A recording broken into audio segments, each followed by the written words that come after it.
మనందరికీ తెలుసు మన భారత సంస్కృతిలోనే సాంప్రదాయంలోనే మహిళలను ఎక్కడ గౌరవించబడతారో అక్కడ దైవత్వం ఉంటుందని అంటారు.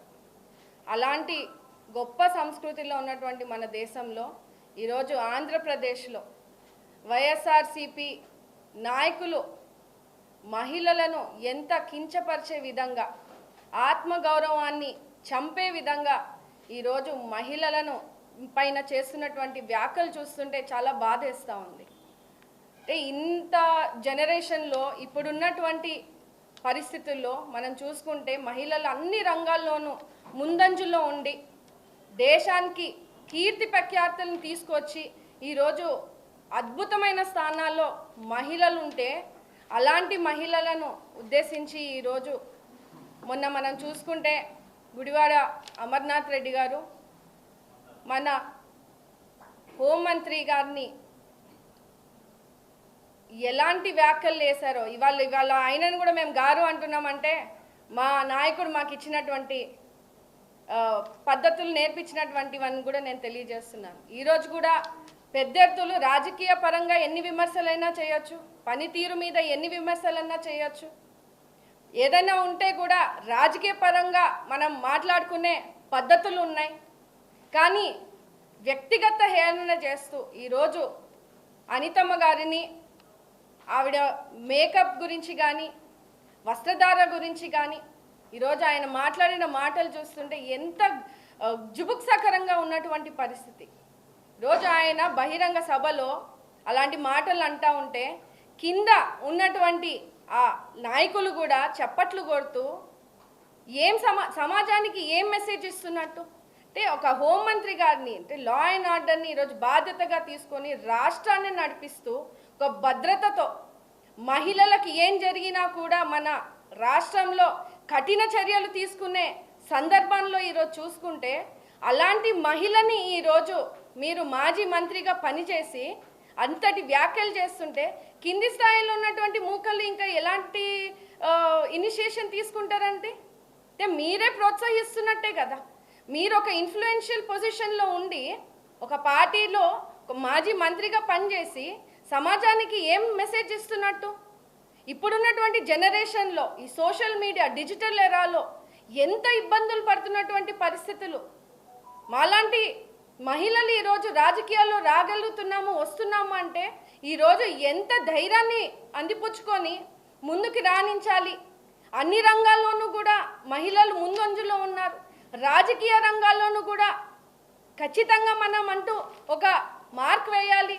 పాలసీ మేకింగ్ డెసిషన్ మేకింగ్లో ముందంజలో ఉండాలని ఈరోజు పెద్ద ఎత్తున మహిళా లోకంలో ఉన్నటువంటి మహిళలందరూ కూడా ఒక లీడర్షిప్ స్కిల్స్తో ఈరోజు ముందుకు వచ్చి సమాజానికి పనిచేస్తూ ఉన్నాం.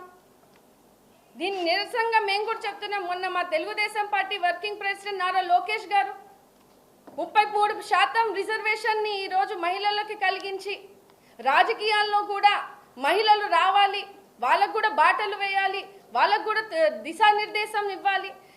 గ్రామీణ ప్రాంతాల్లో కానీ ఎక్కడ రాష్ట్రంలో మహిళలు లీడర్షిప్ స్కిల్స్ ఉన్నటువంటి మహిళలు ఈరోజు ముందంజలో ఉండాలి, రాణించాలని ఒక గొప్ప అవకాశాన్ని ఈరోజు మా అందరికీ ఇస్తున్నటువంటి సందర్భంలో ఇలా రాజకీయ నాయకులని పేరు చెప్పుకొని ఒక పార్టీ ముసుగులో మహిళలని ఇంత ఘోరాతి ఘోరంగా ఏమండి వాళ్ళ ఇంట్లో మహిళలు లేరా, అక్క చెల్లెలు లేరా?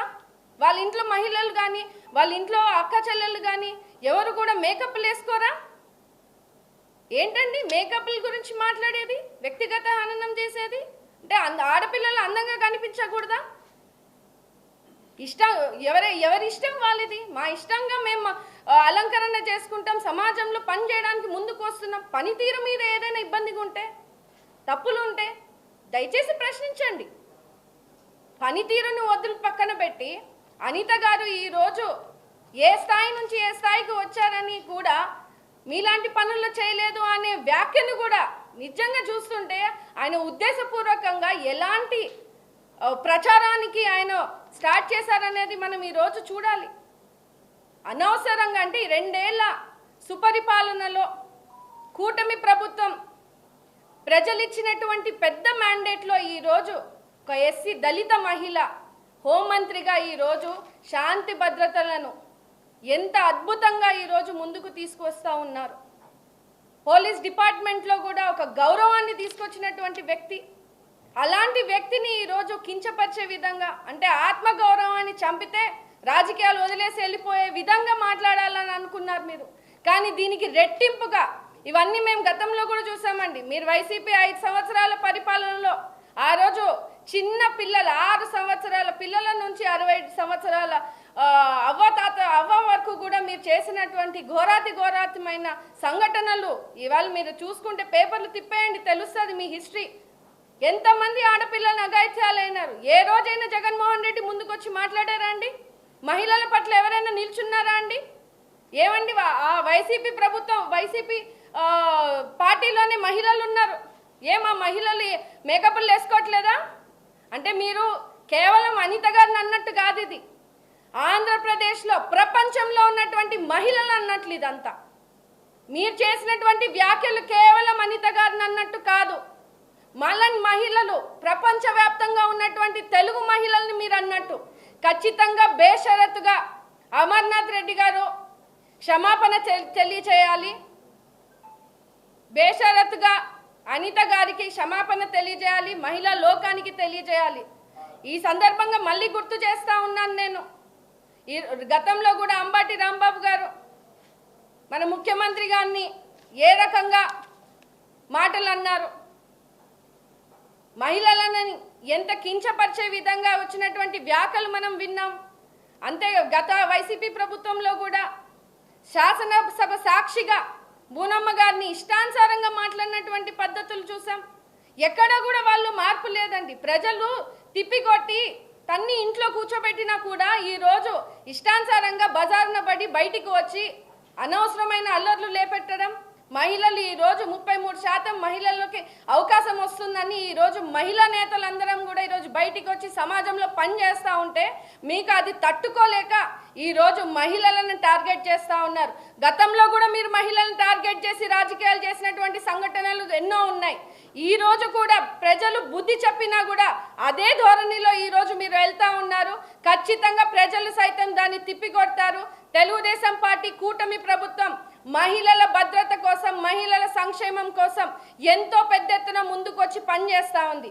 ఈరోజు మేమందరం కూడా అనిత గారికి సంఘీభావంతో, అనిత గారికి జరిగినటువంటి సంఘటన మేమందరం కూడా తీవ్రంగా ఖండిస్తూ ఉన్నాం.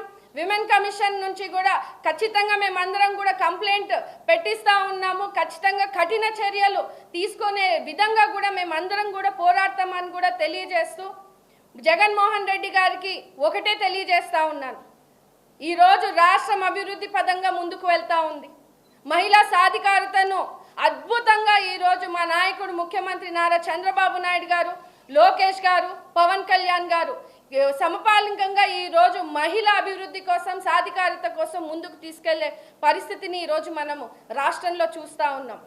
దీన్ని మీరు తట్టుకోలేక రాజకీయ ఉనికి చాటుకునేందుకు ఈరోజు ప్రతి జిల్లాలోనూ కూడా ఇలాంటి ఇష్టానుసారంగా ప్రోగ్రాములను క్రియేట్ చేస్తూ మహిళలను టార్గెట్ చేస్తూ మీరు మాట్లాడిస్తున్నటువంటి పద్ధతులు మానుకోవాలని తెలియజేస్తూ, ఇదే సందర్భంలో ఒక వైఎస్ఆర్సీపీలో ఉన్నటువంటి మాజీ మంత్రి మహిళనే సవితమ్మ గారి మీద వేసినటువంటి వ్యాఖ్యలు కూడా మేము తీవ్రంగా ఖండిస్తూ ఉన్నాం.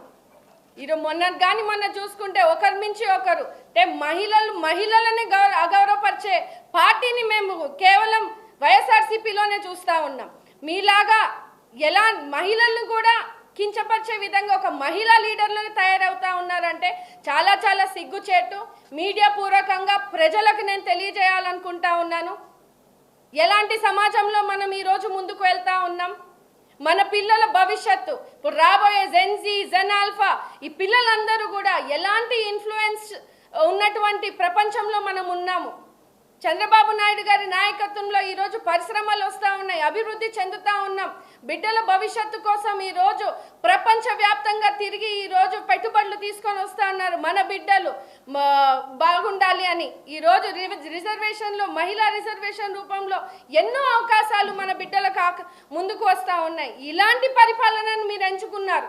2 ఏళ్ల సుపరిపాలన ఈరోజు మీరందరూ కూడా చూస్తూ ఉన్నారు. వైఎస్ఆర్సీపీ ప్రభుత్వం ఈరోజు మళ్ళీ రోడ్డు మీదకి వచ్చి ప్రజలను మభ్యపెట్టే విధంగా ఈరోజు ఇలాంటి వ్యాఖ్యలు చేస్తూ ఉన్నారు. రేపు మీ కూతుర్లకి, మీ బిడ్డలకి, మీ ఇంట్లో ఆడవాళ్ళకి జరిగే విధంగా కూడా వాళ్ళ పరిపాలన ఉండింది. మళ్ళీ రాబోయే కాలంలో అది రాకుండా ఉండేందుకు మీరందరూ కూడా కలిసి కట్టుకొని ఈ సంఘటనను ఖండించవలసిందిగా కోరుతూ తెలియజేస్తా ఉన్నాను.